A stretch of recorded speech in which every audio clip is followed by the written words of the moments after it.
서울 강북구 모텔에서 남성들이 연달아 숨진 사건과 관련해 경찰이 추가 피해자가 있는지를 집중적으로 들여다보고 있습니다.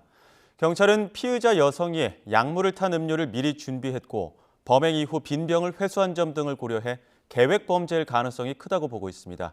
사회부 연결해 자세한 내용 알아보겠습니다. 이현정 기자, 무엇보다 추가 피해가 있는지가 관심인데 더 확인된 내용 있습니까? 네, 경찰은 모텔 연쇄 사망 사건의 피의자 20대 여성 A씨를 상대로 추가 범행 여부를 집중 수사하고 있습니다. 현재까지 사망한 남성 2명과 의식 불명 후 깨어난 남성 1명 등 3명 외에 추가 피해자는 확인되지 않은 것으로 파악됐습니다. A씨는 지난 9일과 지난달 말 서울 강북구에 있는 모텔에서 20대 남성들에게 각각 약물이 든 음료를 마시게 했고 2명 모두 몸이 굳은 채 숨졌습니다.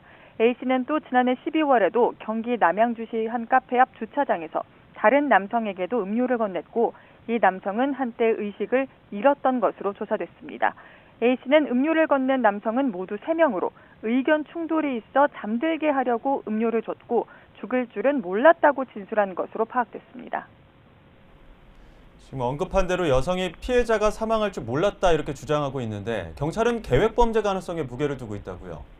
네, A씨가 집에서 약물을 탄 음료를 미리 준비하는 등 계획 범행으로 의심되는 정황들이 여럿 발견되고 있습니다.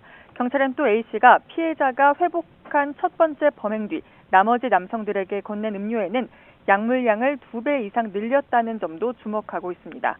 A씨는 두 번째 범행 이후엔 모텔을 빠져나와 남성에게 술에 너무 취해 계속 잠만 자니까 먼저 가겠다는 문자 메시지도 보낸 것으로 조사됐습니다. 알리바이를 만들려고 한 듯한 정황이 포착된 건데 경찰은 A씨에 대한 프로파일링과 사이코패스 검사도 진행할 예정입니다. 그럼 이 여성 집에서 발견된 약물은 정확히 어떤 겁니까? 네, 경찰은 지난 10일 A씨 자택 압수수색에서 벤조디아제핀계로 의심되는 약물과 이 약물을 섞었던 숙취해소제 빈병 등을 확보했습니다. 국과수 역시 숨진 피해자들에게서 수면제와 유사한 성분인 벤조디아제핀계 약물이 검출됐다는 구두 소견을 경찰에 전달한 것으로 파악됐습니다. 벤조디아제핀은 알코올과 함께 과다 복용할 경우 마비나 호흡곤란을 일으킬 수 있는 의약품으로 숨진 남성 2명은 모두 술을 마신 상태였습니다. A씨는 정신질환이 있어 정신과에서 이 약물을 처방받아 복용해왔던 것으로 파악됐습니다.